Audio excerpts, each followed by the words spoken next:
नमस्कार।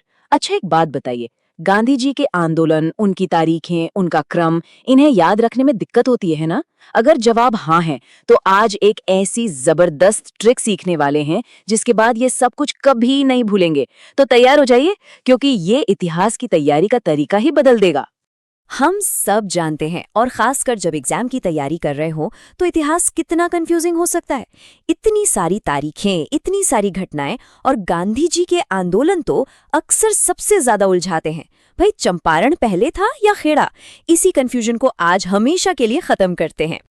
तो अब इस सारे कंफ्यूजन को कहिए अलविदा। स्क्रीन पर जो एक लाइन दिख रही है उसे जरा गौर से देखिए। चंपा खेड़ा अहमद सवी दां छ भारत छोड़। सुनने में थोड़ा अजीब लग रहा होगा, पर यकीन मानिए यही वो मास्टर की है जो गांधी जी के सारे आंदोलनों को उंगलियों पर याद करवा देगी। तो चलिए इस जादुई लाइन को डिकोड करना शुरू करते हैं। हमारा पहला शब्द है चंपा। क्या कोई अंदाजा लगा सकता है कि ये हमें गांधी जी की किस ऐतिहासिक आंदोलन की याद दिला रहा है? बिल्कुल सही। चंपा का मतलब है चंपारण सत्याग्रह, जो साल 1917 में हुआ था।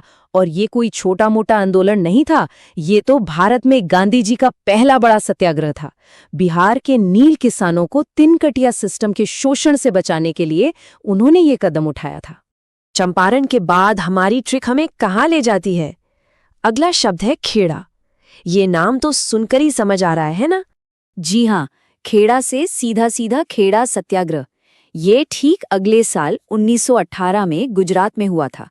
सोचिए, किसानों की फसलें हो गईं बर्बाद और ब्रिटिश सरकार फिर भी टैक्स वसूलने पर अड़ी हुई थी। बस इसी नाइंसाफी के खिलाफ गांधी जी किसानों के साथ खड़े हो गए। अब आता है हमारी ट्रिक का तीसरा हिस्सा, अहमद। साल वही है 1918, लेकिन जगह और मुद्दा दोनों अलग। कोई गैस कर सकता है कि अहमद हमें किस शहर की ओर ले जा रहा है? अहमद से हम पहुंचे अहमदाबाद मिल हड़ताल पर, जो 1918 में हुई। ये आंदोलन ऐतिहासिक रूप से बहुत बहुत जरूरी है, क्योंकि यही वो मौका था जब गांधी जी ने भारत में पहली बार अपना सबसे शक्तिशाली हथियार इस्तेमाल किया, और वो था भूख हड़ताल। ये सब मिल मजदूरों के हक की लड़ाई के लिए था। तो शुरुआती आंदोलनों के बाद अब हमारी ट्रिक हमें एक बहुत बड़े, मतलब पूरे देश को हिला देने वाले आंदोलन की ओर ले जा रही है। अगला शब्द है सवी। इन दो अक्षरों ने पूरे भारत में आजादी की एक नई आग जला दी थी। सवी का मतलब है सविनय अवज्ञा आंदोलन, जिसकी शुरुआत 1930 में हुई। इसका आइडिया बहुत सिंपल लेकिन पावरफुल था कि हम आपके गलत कानूनों को मानेंगे ही नहीं, पर सब कुछ शांति से करेंगे। इस एक कदम ने ब्रिटिश राज की जड़ों को हिलाकर रख दिया था।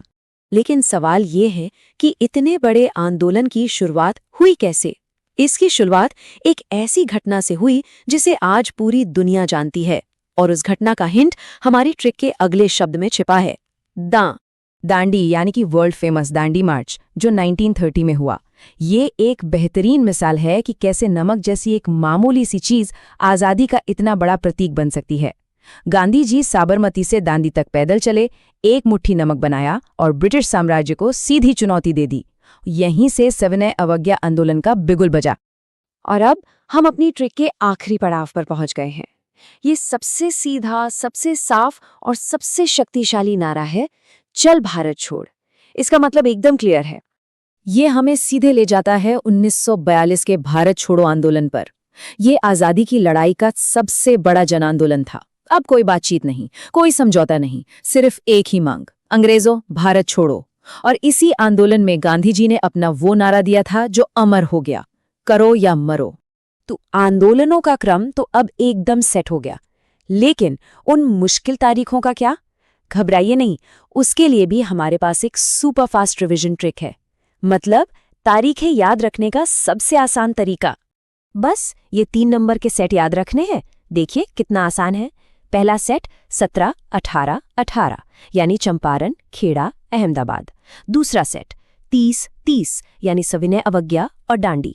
और आखिर में 42, यानी भारत छोड़ो। बस हो गई सारी की सारी तारीखें याद। तो चलिए एग्जाम में जाने से पहले एक आखिरी रैपिड फायर रिवीजन हो जाए। गांधी जी का पहला आंदोलन चंपारण, उनकी पहली भूख हड़ताल अहमदाबाद, और सबसे बड़ा जन आंदोलन भारत छोड़ो। ये 3 पॉइंट तो एकदम दिमाग में फिट कर लीजिए, एग्जाम में बहुत काम आएंगे। तो हमने देखा कि कैसे एक सिंपल सी लाइन ने इतिहास के एक मुश्किल चैप्टर को कितना आसान बना दिया। यह सोचने पर मजबूर करता है कि अगर हम अपनी पढ़ाई में थोड़ी सी क्रिएटिविटी ले आएं तो सीखना कितना मजेदार और आसान हो सकता है ना?